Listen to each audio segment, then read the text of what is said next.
nico no kwita mu Gifaransa discrimination. Discrimination rero ni ikintu ari iwacu muri Canada badakoresha kandi batemera, no mu byo bagiye batwigisha kirazira cyane kuraba umuntu ngo nuko ari umwirabure ngo umukengere, canke ngo nuko ari muremure ngo umucishe mwijisho, canke ngo nuko yoba yambaye costume wowe utayambaye ngo umugaye. Discrimination ni ikintu abantu bagerageza kwiyama muri monde y'uyu munsi. Kubera iki? Bagomba yuko abantu bose baba bamwe. Nico gituma ubona kubera iterambere ryagiye riraba uyu munsi bagerageza kubyitwaza bagaca baja mu byaha by'ubuyobe. Bamwe basanga abagore ku bagore bubakanye, ugasanga abagabo ku bagabo bubakanye, kuko bavuga ngo amategeko aradukingira. Imana ishimwe ngaha muri iki gihugu cyacu cy'u Burundi kwibya atabiriho, uhoraho agerageza kubishira kure. Muzoshishikare gusenga kuko amahanga arabigomba yuko byinjira, ariko nimwaza muramira ni ukuvuga discrimination ntizinjira. Ndaraba umusaraba nkibuka ingene Yesu yawubambweko, ni ukuvuga umusaraba urantera ibyizigiro, umusaraba urantera yuko nzobana na Yesu, umusaraba urantera ibyizigiro kuko wawubambweko ntakiri kuri wo. Yesu nashimwe, haleluya. Kandi wihanira kureka nibiba bya bindi ngo ejo naratsinzwe, n'uyu munsi natsinzwe, n'ahirya y'ejo naratsinzwe, uza wihanira kureka. Hari abantu muri iyi minsi ya nyuma basigaye bakoresha ikintu cyitwa urubuga ngurukanabumenyi, ugasanga bagenda baravuga ibintu by'ibinyoma bakagenda barabiba. Hanyuma rero abantu bafite imitima ihuha bagaca baja ngaho ngo mbere jewe bivamwo, abandi bagaca basubira inyuma bakava mu by'agakiza bizeye. Mbere wakurikiye nde? Wakurikiye umuntu cyangwa wakurikiye Kristo Yesu? Wakurikiye umuntu n'umuntu uzoragama, ariko wakurikiye Yesu Kristo uzoshishikara urugendo.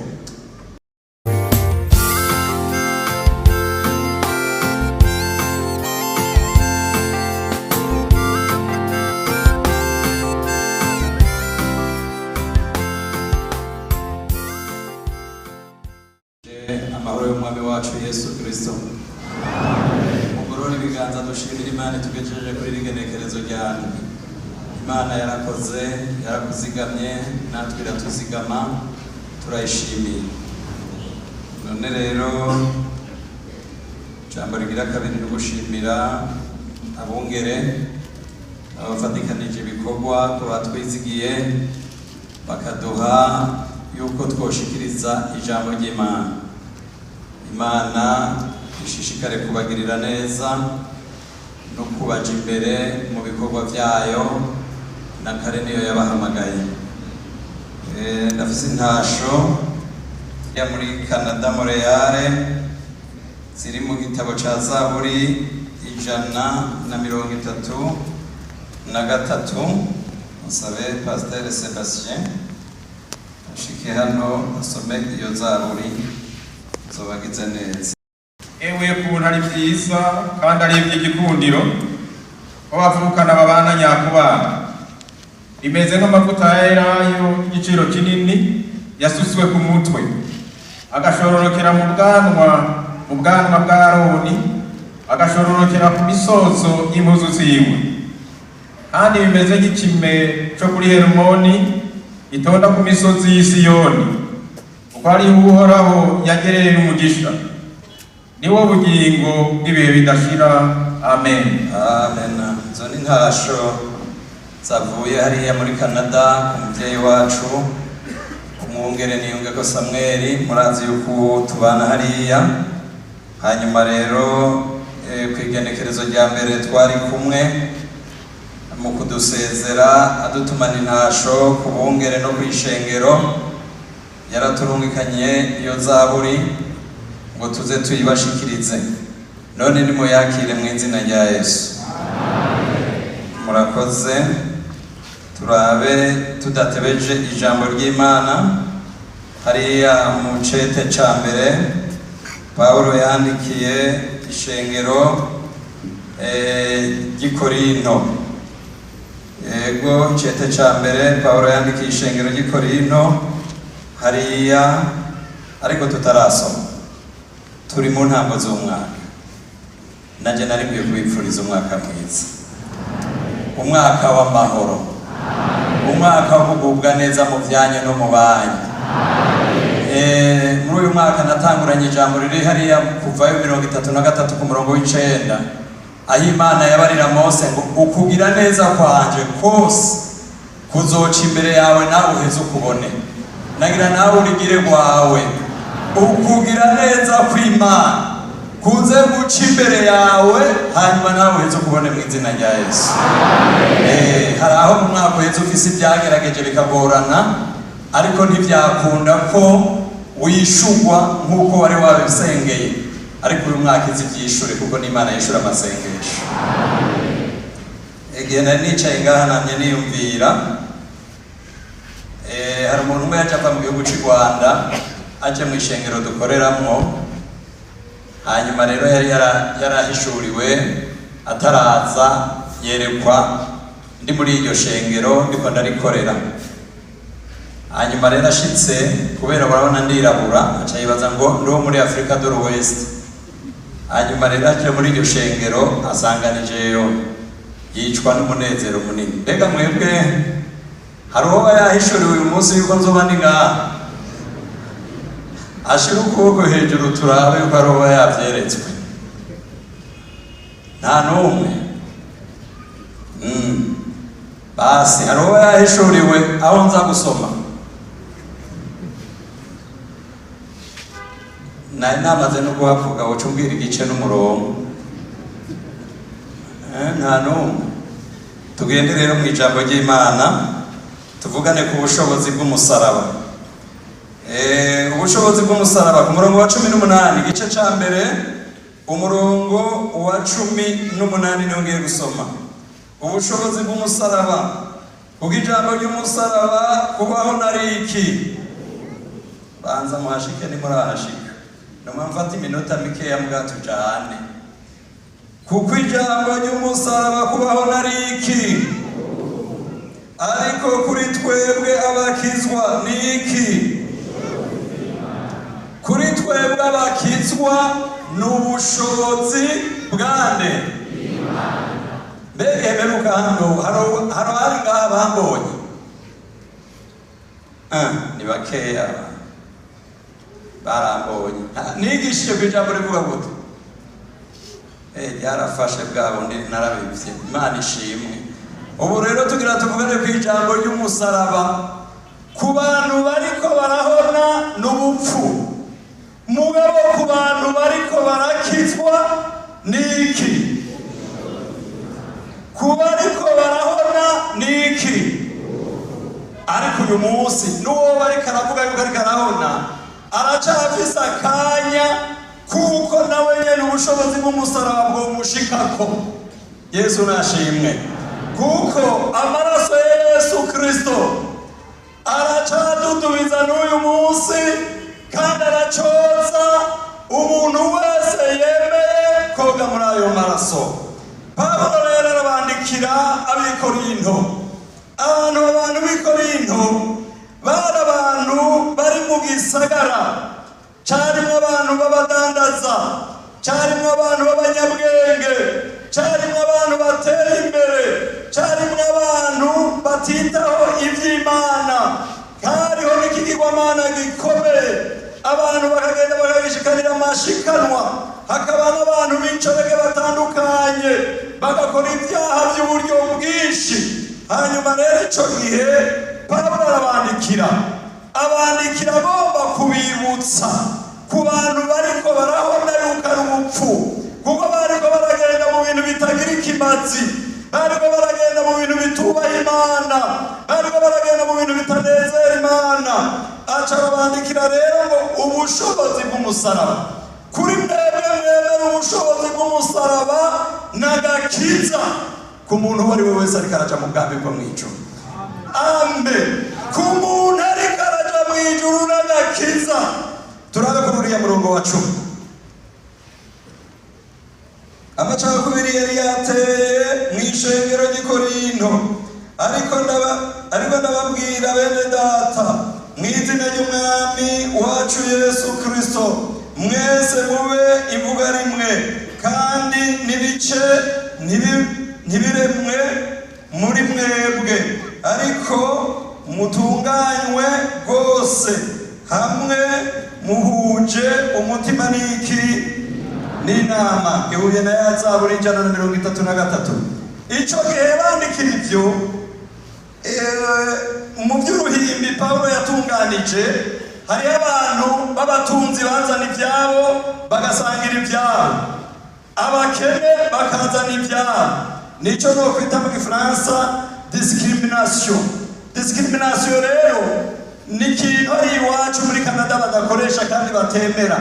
No mu byo bagiye batwigisha kirazira cyane kuraba umuntu ngo nuko ari umwirabure ngo umukengere, canke ngo nuko ari muremure ngo umucishe mw'ijisho, canke ngo nuko yoba yambaye kositime wowe utayambaye ngo umugaye.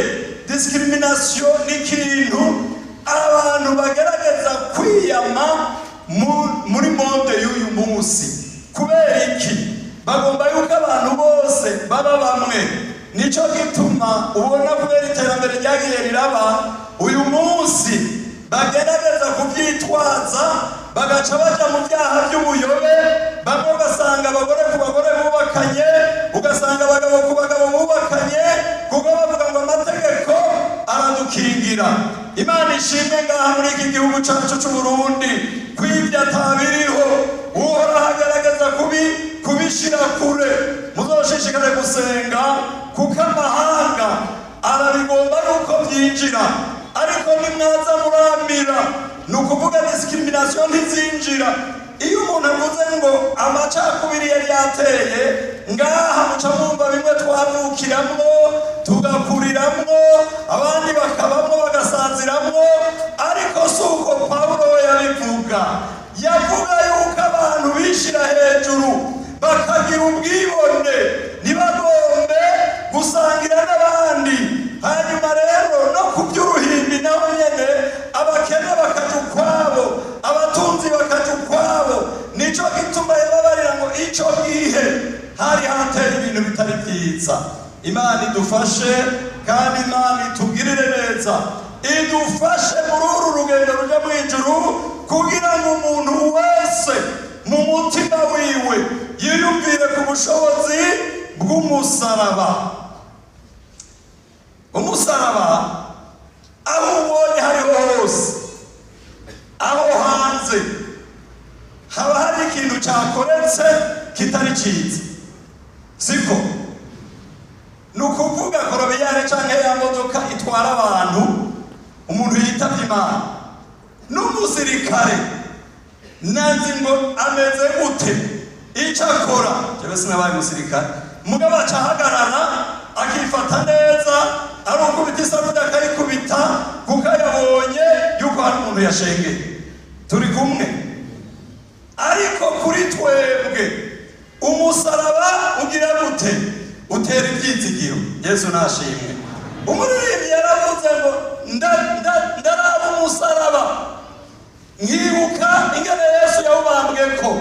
Ni ukuvuga umusaraba urantera ibyizigiro, umusaraba urantera yuko nzobana na Yesu, umusaraba uranta ibyizigiro kuko wawubambweko ntakiri kuri wo.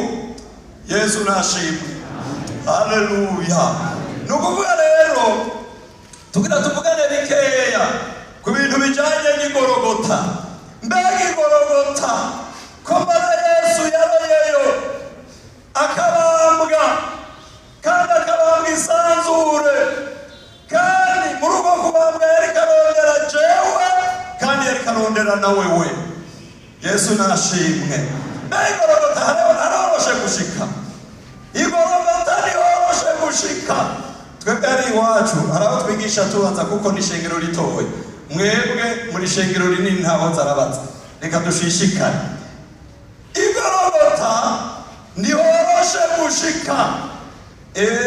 Iyi ntambara iheruka gutera hariya muri Gaza, nari namaze no kwiyandikisha nararishe ngomba kuja hariya muri Yerusalemu nanjye ndahashike ndari vyaha. Hanyuma rero baca baravuga ati bazobasubiza amafaranga yanyu.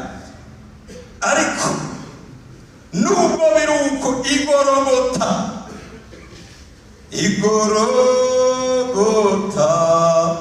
n'umusozi umwe mu misozi ntazibagira. Igorogota n'umusozi umwe mu misozi ntazibagira. Matayo 27:33. Igorogota haraduga kandi n'umwami wacu haramugumiye. Yesu adufashe kandi atugirire neza. Reka dushake tuhasome n'umurongo umwe wahabonye asome. Umurongo umwe wonyene 27 ku murongo wa 33.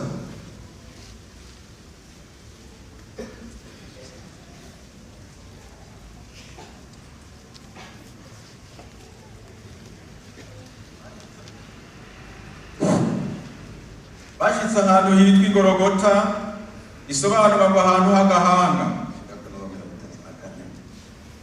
Bamuha vino ivanze n'umuti w'umururazi ngo ayinwe, ayumvirije yanga kwinywa. Yesu nashimwe. Ikindi kimwe, iyo umuntu akiriko aragenda ariko araja Igorogota, harahura n'ibibazo mu nzira. Mbega mukristo ntiyahuye n'ibibazo? Yarahuye n'ibibazo bikomeye, ariko ageze Igorogota akaraba umusaraba. Yaciye aririmba aravuga ngo ndashima umusaraba, ndashima yamba nziza, ariko cane cane ndashima uwambambiwe. Yesu nashimwe. Igorogota rero nubwo biruko ntiyoroshe umwami wacu yarahashitse, kandi nawe nukwiye gukungera munsi y'umusozi, ukwiye kuduga ibyawe byose bikabanza bikabambwa ku musaraba, ukavuga ifise amanyama yadugana ku musaraba, ukavumisa ibigugoye bidugana ku musaraba. Turaza kubibona hano, tujishikare. Ica gatatu, Igorogota nubwo biruko hari inzira ija mw'ijuru. Usomye muri Luka 24 ku murongo wa 50. Inzira ija mw'ijuru nta hantu uzoyisanga ukaba utarapfa, ube mu warapfuye mu buzima bwawe, ukaba ugifise ibikuganza utarashika Igorogota ngo waba rupfane na Kristo gushika mu bwami bw'Imana bizokugora. Igorogota hariho inzira yonyene ija mu bwami bwo mw'ijuru. Luka 24 ku murongo wa 50. Ubutumwa bwiza bwa Yesu Kristo uko bwanditswe na Luka 24 kuri uriya murongo wa 50 havuga ngo abavanaho abashitsa arabana ni Betaniya, aterura amaboko arabahezagira. Nukuvuga abavanaho bari abajana Betaniya, hanyuma rero arabahezagira. Igicu gica kimukura hagati muri bo, aduga bose babona. Yesu nashimwe. Kandi uko Yesu yaduze natwe tuzoduga, tuze tubane ibihe bidashira. Mbega urabyizerera ko nawe uzoba mu bwami bw'Imana? Umuririmbyi yavuze ngo uzobayo, jewe nzobayo. Yesu nashimwe. Ndafise ivyizigiro ko nzoba mu bwami bw'Imana. Yesu nahabwa icubahiro nashimwe, kuko uyo niwe yatubambiwe. Igorogota, haleluya. Igorogota hariho umunezero w'agakiza. Umuntu yashitse Igorogota nagenda yikiriwe. Umuntu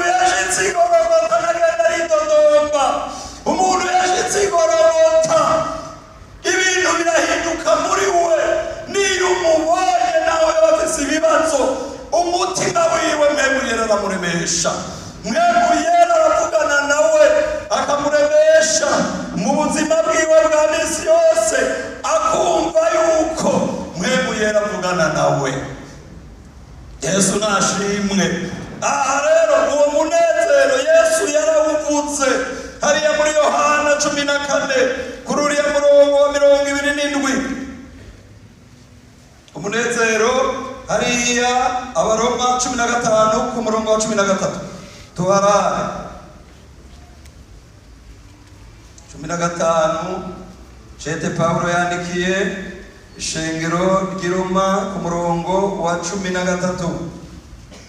Imana itanga ibyizigiro, umunezero wose n'amahoro biva ku kwizera kugira ngo murushirize kwizigira ibizoba mubihawe n'ubushobozi bwande bwamwe muyera. Uyo muntu ashitse igorogota aba afise muyera muri we, kandi uwo munezero ugumana nawe mu bugingo bwiwe. Ndakwipfurije kwamana umunezero wo muri mwe muyera. Umuntu arashobora kugira umunezero w'ibyo abona ariko n'uw'umwanya muto, ariko umunezero wo muri mwe muyera niyo uri mw'ibarabara uraririmba, niyo uri muri dushe uraririmba, niyo uri mu modoka uraririmba, naho wabuze amahera y'otobisi uraririmba, kuko umunezero wa mwe muyera nta kintu na kimwe ushobora kuwukaba. Yesu nashimwe. Haleluya. Ndakwifurije rero kugira uwo munezero shengero ry'Imana wa mwe muyera. Umuntu rero yageze igorogota aranezerwa mu buryo bwa mwe muyera, akumva amahoro muri we. Abantu batarashika igorogota ndabifurije gushika igorogota. Yesu nashimwe. Igorogota ntabijya twariko turavuga bya discrimination by'ibibazo bibayo. Umuntu agazi igorogota agira amahoro y'umusesekara.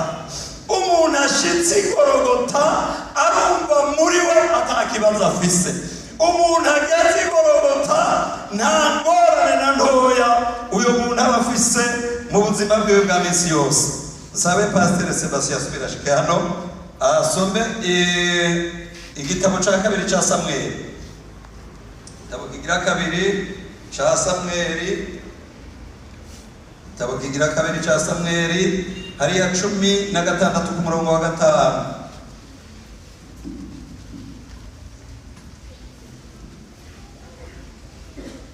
Indira gato tujane 16 hariya ku murongo wa 5.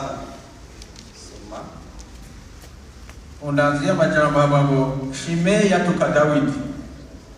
Maze umwami Dawidi ashitsi Bahurimu asohoka umuntu wo mu muryango wa Sawuli yitwa Shimei mwene Gera, agenda aramutuka inzira yose, agenda aratera umwami Dawidi amabuye n'abantu biwe bose, kandi abantu bose n'abahizi bose bari bamuhagatiye iburyo n'ibumoso. Uku niko Shimei yagenda aramutuka ati genda urakagenda wamwicaniwe wamugeserawe, waragusubije umutwe amaraso yose y'ab'inzu ya Sawuli, uwo wishize mu gishingo ciwe ugiyimika, none warahangabiye Abusalomu umuhungu wawe ubwo bwami. Awa ubuyobe bwawe buragukoze kuko uri umwicanyi.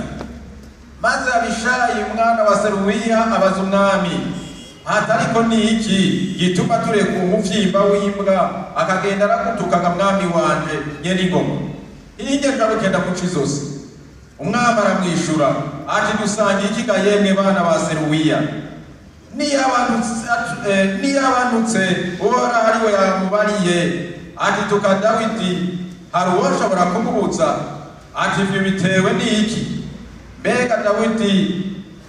Mbere Dawidi abarira Abishayi n'abantu biwe bose ati ku umwana wanje nikuriye mu nda rondera agatwe kanje, mbega urya mu Benyamini we ntarushiriza? Nuko mureka ntuke kuko hari ari we yabimubariye. Kumbura Uhoraho azoraba ayo mbonye, ampa ivyiza mu gishingo c'iyo mivumo uyu musi. Nuko Dawidi n'abantu biwe bakomeza inzira Shimeyi nawe agenda akikamanya umusozi abanyikanye nawe amutuka ingenda amutera amabuye asura umukungugu. Nuko umwami n'abantu bose bari kumwe nawe bashikiye i Yefimu aruhukirayo. Murakoze cyane. Eraba umuntu atarashika igorogota canke abantu batarashika igorogota ingene bamera. Mu mutima w'umuntu hari ibintu byinshi cyane, kandi hamwe uko mungana natambera amazanyu nzingana ukunyene mungana. Rero hari usanga yarakijijwe afise agakiza ka 10%, uwundi akaba yarakijijwe akaba afise nka 20%, uwundi akaba yarakijijwe ugasanga aracakubita umugore, uwundi agasanga yarakijijwe agakubita umugabo, uwundi ugasanga yarakijijwe agatukana, uwundi ugasanga yarakijijwe agakora ibintu bibi cyane. Ariko Dawidi ntiyari yashitse igorogota. Tuvugana ukuri, Dawidi ntiyari yashitse igorogota. Mu nyishure niyo batari bahashike, none yaramushubije ntiyihanganye, ntiyarakikijwe n'abasirikari impande n'impande, ntiyari umuntu akomeye. Mugabara ngo reka tugende tumuce izosi, arababwira uti nimumureke, niyaba uhoraho yemeye ukanuka mumureke anuke. Ariko wowe uri ngaho uyu munsi ndakwifuriza gushika igorogota, ukavuga imvise ibitutsi muri wowe, uza kugenda ubyihanye, ukavuga imvise ibintu bikugoye byakwaritsemo, ugenda ubyihanye, ushika igorogota, kuko abari igorogota barakizwa, abari igorogota barahinduka, abari igorogota barahindukira. Umuntu ageze igorogota araririmba akavuga ngo nk'uko muri za nzozi Yakobo yarutse, cyabaye icuririzo kirishikana mu ijuru. Bene data shengero rya Kristo, burya uru rugendo turimo ntituzi igihe tuzoruhereza. Uravye muri Zaburi ya 91 ku murongo wa mbere, uravye ingene Mose yasenze, yavuze ngo abantu baramazwe n'uburake bwawe. None rero kubera tutazi umunsi n'isaha, umuntu wese atunganya ingeso ziwe, umuntu wese atunganya ingendo ziwe, umuntu wese yifuza gushika igorogota kugira ngo tuze dusanganire, uwugira azagiraze ntazoteba. Yesu nashimwe. Abari mu ishuri rya Bibiliya bavuze ngo uwugiraze agiraze ntazoteba. Dukwiye kuvuga ubutumwa bwiza akibona, kandi natwe twitegure kuzosanganira umwami wacu Yesu Kristo. Zosanganira uwo mwami azozazanye ingero, ku munsi w'imperera azotugororera.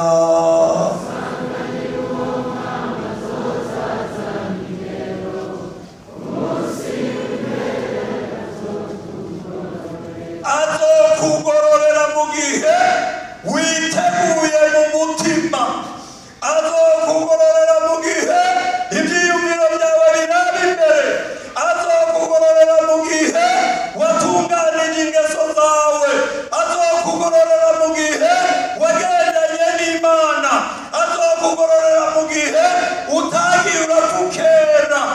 Yesu Kristo agufashe muri uru rugendo ruja mu ijuru kugira ngo uzutunganye ingeso zawe, kandi niwazitunganya uhoraho azokugirira neza, kandi uhoraho azoguha umugisha, kandi uhoraho azobana nawe. Uyu naho yamututse Dawidi, jewe Dawidi ndamukunda, yarihanganiye umuntu agenda arasura inkungugu, afise abasirikare, afise abantu b'abakomando bakomeye, arabihanganira uti mureke. Ariko burya uravye neza Dawidi nubwo biruko ntiyabihevye, none yarabihevye, ntiyabihevye. bari nkubu wese aramuvuze urazi ibintu yakoreye, ariko urabiheba mu izina rya Yesu. Ukwiye guhinduka, kandi ugahinduka rwose. Hajya hari mu isezerano rya kera, ubu turi mu isezerano rishasha.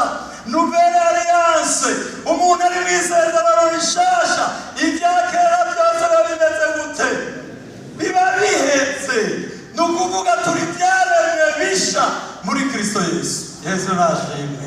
Turi byaremwe bisha muri Kristo Yesu.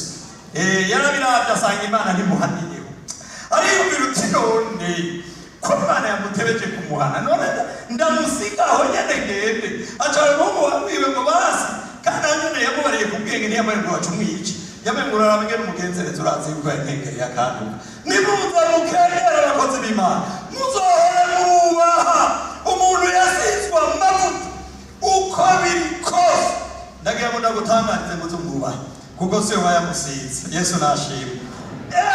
Ni ikintu gikomeye naho wabona yambaye ikirato gitabutse uramwubaha kuko siwe wamusize amavuta. Yesu nashimwe. Ariko rero iki gihe Zaburi ya 50 ivuga gute?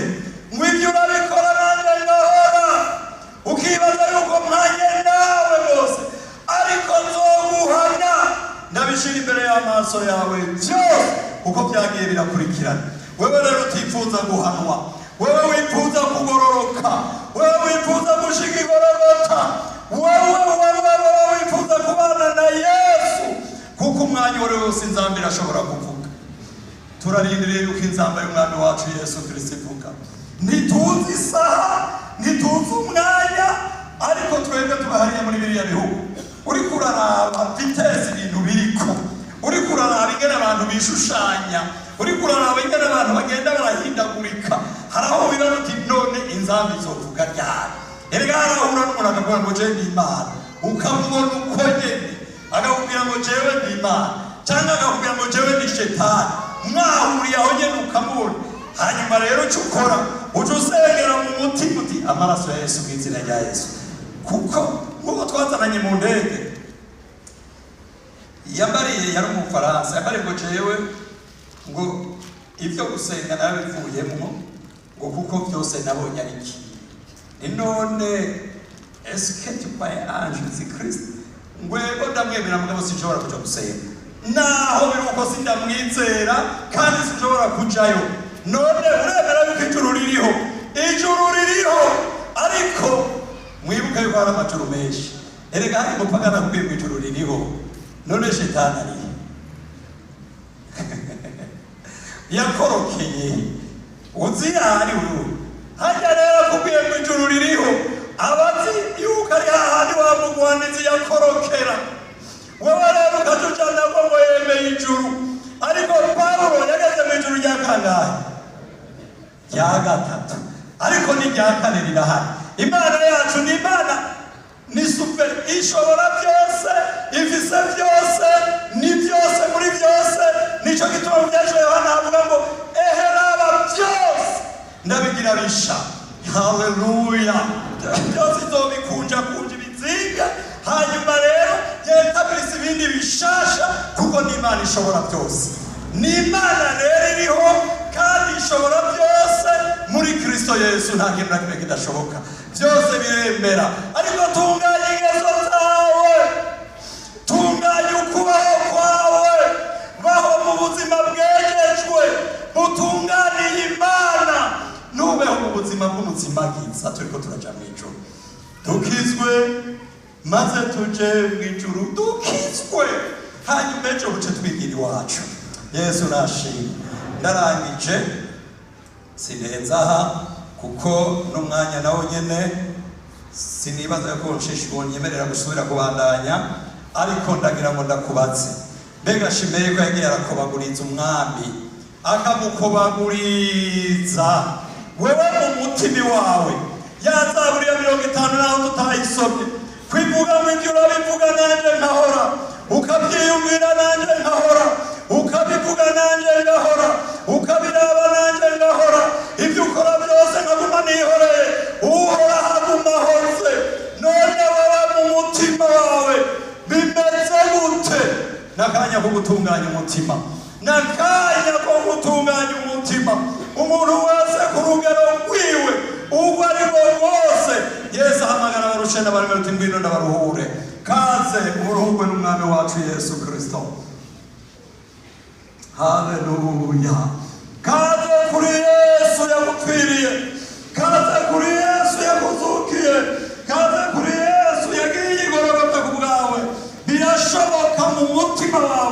yuko ufise ivyiyumviro bipfuye, birashoboka mu bugingo bwawe yuko ufise amajambo arura, birashoboka yuko wowe utarakizwa. Hariya muri korale ya mbere, korale senga, ivuga ngo bakubona kuhagaze, ariko muri wewe urazi yuko udahagaze, wamaze gupfa. None rero ngwino ku mwami Yesu akugirire neza mukunzi. Haba data, ngwino Yesu akuvure. Haleluya, ngwino Yesu akuvure kugira ngo ube muzima uhereye none. Wakire Yesu nk'umwami n'umukiza, kandi wihanire kureka nibibe bya bindi ngo ejo naratsinzwe, n'uyu munsi natsinzwe, n'ahirya y'ejo naratsinzwe. Uze wihanira kureka. Hari abantu muri iyi minsi ya nyuma basigaye bakoresha ikintu cyitwa urubuga ngurukanabumenyi, ugasanga bagenda baravuga ibintu by'ibinyoma, bakagenda barabiba. Hanyuma rero abantu bafite imitima ihuha bagaca baja ngaho ngo mbere jewe nobivamwo, abandi bagaca basubira inyuma bakava mu vy'agakiza bizeye. Mbere wakurikiye nde? Wakurikiye umuntu cyangwa wakurikiye Kristo Yesu? Wakurikiye umuntu n'umuntu uzoragama, ariko wakurikiye Yesu Kristo uzoshishikara urugendo. Kurikira Yesu yakubambiwe, niwe mwami w'abami, niwe byizigiro byacu. Mbega nta bandi bumva mu mutima we utungane. Uyu ni umwanya munini imbere y'Imana, kuko ubwami bwaba bwiteguriye abantu binjira mu bwami bwo mu ijuru. Reka rero muri aka kanya dusabe umwungere wa mbere w'ishengero hano abasengera Imana. Mushishikare kubafasha bakozi b'Imana, mwebwe muhagaze nabuze akazi kariho, mufasha abantu b'Imana igihe kiriko kiragira. Dusenge Imana. Mwami Imana data wa twese, turagushimiye urukundo bakunze abari mw'isi, nibwo rwatumye utanga umwana wawe w'ikinege Yesu, kugira ngo umwizera wese ntapfire ububi, ariko ahabwe ubugingo budashira. Nico gituma muri iki gitondo twumvise iri jambo rivuga ku bushobozi bw'umusaraba. Ubushobozi bw'umusaraba nibwo bwatugize uko turi. Ubushobozi bw'umusaraba nibwo bwatumye ishengero rigana gutya rikorana. None rero muri iki gitondo turasubiye kumvira ijambo. Iyo umuntu yinjiye mu musaraba neza hari ibyo areka, iyo umuntu yinjiye mu musaraba neza hari ibihinduka, iyo umuntu yinjiye mu musaraba neza arahindukira, iyo umuntu yinjiye mu musaraba neza birakoreka. Mana turasabye amaraso ya Yesu Kristo kuri aba bantu bemeye guca bugufi, kuri aba bantu bagomba ko bihinduka, kuri aba bantu mwami bemeye bagaca bugufi munsi y'ubwoba kwawe, kuri aba bantu bemeye kwinjira mu musaraba ngo bavuge ibyabo. Amaraso ya Yesu Kristo, imbabazi z'Imana zimanuka zivuye mu ijuru. Haleluya, zimanukanye gukiza imitima, zimanukanye kweza imitima, zimanukanye guhindura imitima mu izina rya Yesu Kristo. Reka amaraso ya Yesu yongere yeza aba bantu, reka ubushobozi buhindura imitima ikomantaye bwongere bumanuke, reka ubushobozi bw'umusaraba bwawundi wihanganira rigaragata igihe isi yariganga. Reka ijambo ryawe ribe inyundo imenagura ibitandara, reka ijambo ryawe ribe inyundo imenagura ibitandara, reka ijambo ryawe ribe umuriro uturira ushobora guturira ibigantegeke mu izina rya Yesu Kristo. Reka ubwami bwawe bwaruke mu mitima y'abantu. Mana urakoze, girira neza aba bantu bawe bemeye guca bugufi. Natwe turabasengeye, turabaherekeje i Golgota. I Golgota ni ahantu h'agahanga, i Golgota ni ahantu hateye ubwoba, i Golgota ni ahantu umuntu abonera bikomeye, ariko i Golgota turavuga ngo gucungura abari mw'isi birarangiye. Utangaza kubohora, utangaza gukiza, utangaza kubohora mu izina rya Yesu Kristo. Aba bantu nibabohoke, reka ubwami bwawe bumanuke mu mitima yabo, reka ubwiza bwawe bumanuke mu ishengero, reka imbabazi zawe zize, natwe tubasengeye gutyo mu izina rya Yesu Kristo umwami n'umukiza wacu, amen. Abagwaye abo bagipfukamye ngaha n'abafise ibibazo bitandukanye, namwe muhagarare muce musengera Imana. Yesu Kristo abashikirire neza. Duce dusaba umwungere wa kabiri nabo basengera Imana. Kaze mwungere. Ingero nari hafi katuce dusaba Pasteur Grace Pasi yasenga Imana.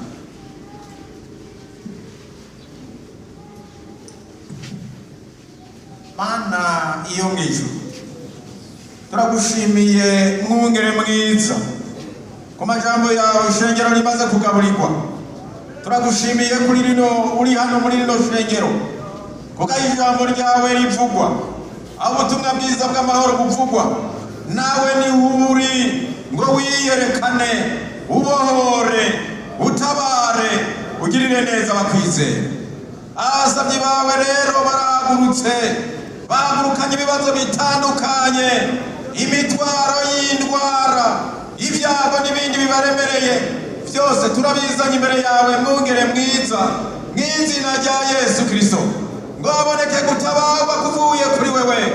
Bwiza bwawe butwikire hano, ubushobozi bwawe bugendagende hano, ubohore, utabare, ukize indwara mw'izina rya Yesu. Urakoze Mana yo kwizigirwa. Turagushimiye mwami ko abasabye bawe bagiriye neza, kuko wavuze ngo mwami nitwasenga tugire kwizera, kw'ibyo dusengeye tuzobona bikoreka. Wagiye ubikora kera, uracyabikora n'uno munsi, kandi n'ijambo ryawe rigivugwa n'uno munsi uracabikora. None rero ububasha bwawe bananye kubakurikirana, ikindi gihe nibaza baze bashinga intahe bavuga ati twarahuye na Yesu Umunyanazareti, twarakize indwara, twarakize ibyago, twaratabawe. Urakoze mwungere mwiza kuvyumvise kandi kubikoze, tubisabye mu izina rya Yesu Kristo umwami wacu, amen. Sure mu bibanza, o bibimbuto